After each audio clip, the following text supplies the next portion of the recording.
these questions and these thoughts are coming from a mindset which has grown in organized religions.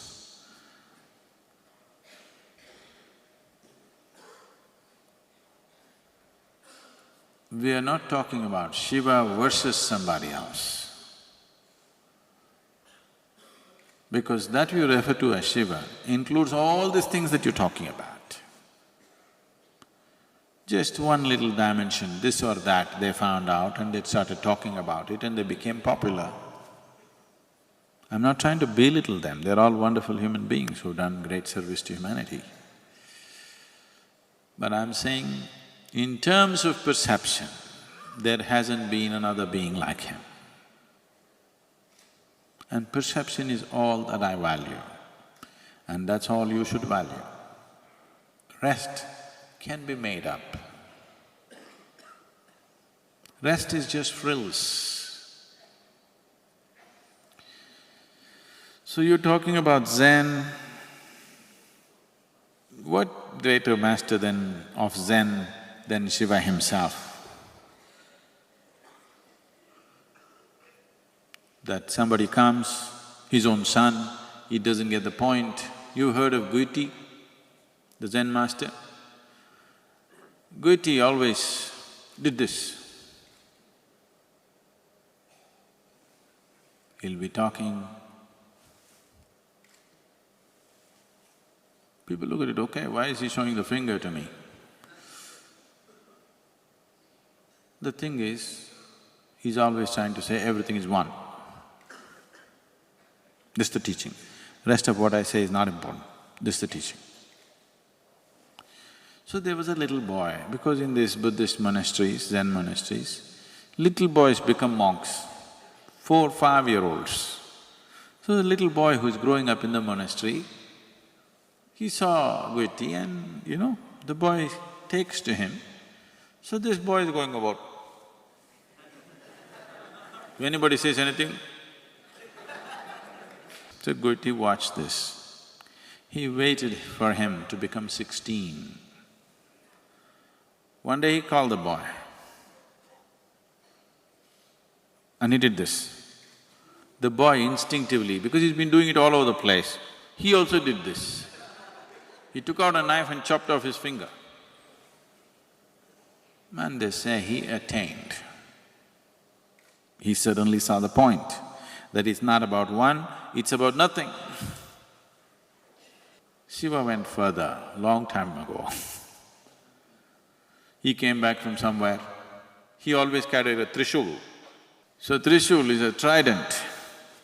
He's always carrying the trident to show people there are 3 dimensions.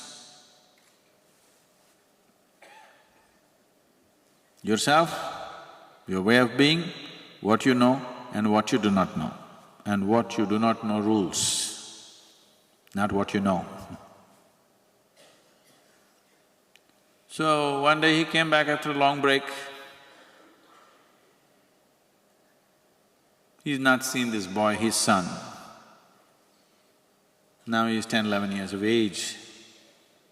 When Shiva came, this boy is carrying a little trident. With that he tries to stop him. He looked at him and took off his head, not his trident.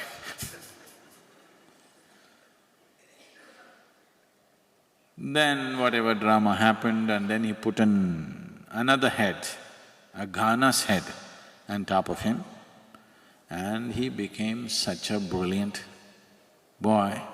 Even today in India, if people want to start education, anything, first thing is they will worship this boy, which that Ghana has become Gaja. A Ghana's head has become, instead of Ganesha, he's become Gajesha now. They kind of modified it and made it into an elephant head. But he became the very embodiment of intelligence and brilliance. They said there was nothing that he did not know. So that's the first act of Zen. So anything anything that you can talk of the world, talk in the world, nothing is left out of his life. He's so complex and so complete. And he did not have a teaching, he only had methods, that's the most important thing. Others have teachings. How many fingers can you cut? A method like this, can you employ? Can you go about employing this Goethe's method of cutting a finger? One boy's finger you caught and he got it. If you cut many fingers, you'll only have crippled people. Nothing would have happened. So, there is no teaching from Shiva, only methods. And the methods are 100% scientific in nature. He gave 108 ways and added another 6 and said 112 ways. 112 ways because there are 114 chakras in the body, 2 of them reside outside the physical body. He said, that realm is only for those who are beyond. For human beings, there are only 112 ways. And he showed clear methods as to how you can exploit these 112 dimensions of how this life is made. And each one, how you can… through each one of them you can realize. It's a beautiful story.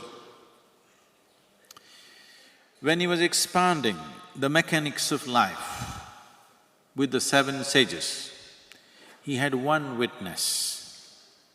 And that witness is not like Ananda Tirtha, she is Parvati. She's already realized. He taught her or he made her realize in a very intimate manner. But when the 7 sages sat, he went into a completely different dimension of exploration. So it was interesting for her. Something that happened to her so simply is such a complex process. So as he went about expounding different dimensions, he said, there are 112 ways in which a human being can attain. She being a woman, she being realized, and above all, she being the wife. She said, why only 112? There must be more ways. He was looking at the mechanics of life, exploring things. He's not giving a teaching, he's not giving a philosophy. As he was exploring, he saw this as a disturbance. He waved it aside. He said, there are only 112. Because you are going through something and somebody makes a comment which is a personal comment, a whimsical comment. There are only 112. She says, I will find more. He said, you go and find. Then she went.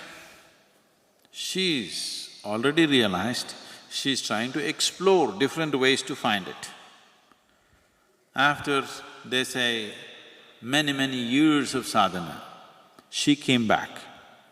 He was still talking to the Saptarishis or the 7 sages. She being his wife, she can come and sit beside him. But she came and sat one step below. She did not want the sages to know, but she wanted him to know that she's failed.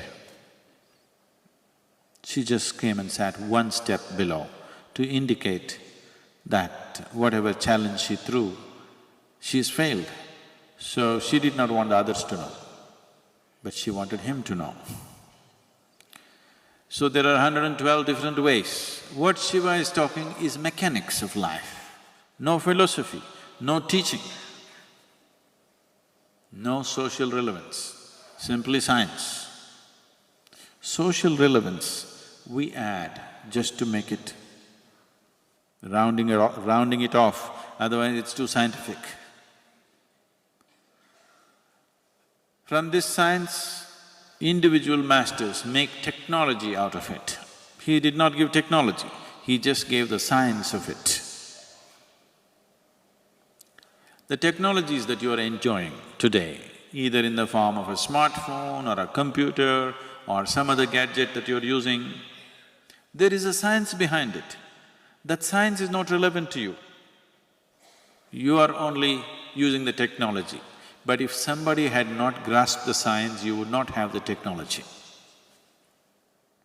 The algorithms that go into the making of a simple software is very complex. Sometimes you got your email in a coded form, did you see? You can't figure out, is this what I typed? It is all kinds of gibberish. But for somebody else it makes sense. Because of that, it is going. Now, here we are just using sound waves. If I speak, these amplifiers are just amplifying the sound that I create and it's traveling as sound waves. But suppose I spoke to you on a phone, then what I speak is not going as sound waves, it's becoming electromagnetic waves, going there and reconverting themselves.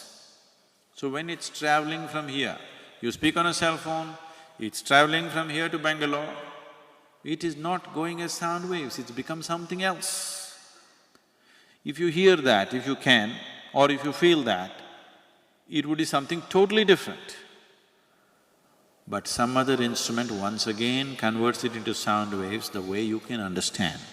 So what Shiva said is simply pure science. He's not talking technology. He left it to the Saptarishis to make the technology as it would suit the people who would sit in front of him on that day. Depending upon what kind of gadget we need, we produce that, but the fundamental science is the same thing, isn't it? Nothing has changed about that. So, I'm talking about Shiva all the time because it is the science. The tech is not important. It's the science which is important. Tech can be made up. Technology is a made-up thing. Because there is a fundamental science, using that we're making something out of it. Gadgets that are relevant today may be irrelevant tomorrow. Already it's happened, isn't it? So many things. So many gadgets that we thought were very valuable, no more valuable because new gadgets have come, but the same science. So what kind of gadgets we produce simply depends upon who is sitting in front of you right now, what is the need of the hour.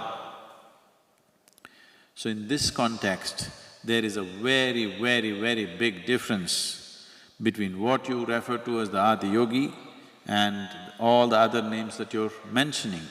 They're all technology people.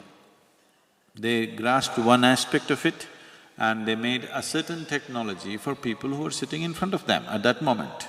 It worked for the people, so that's all that matters at that moment.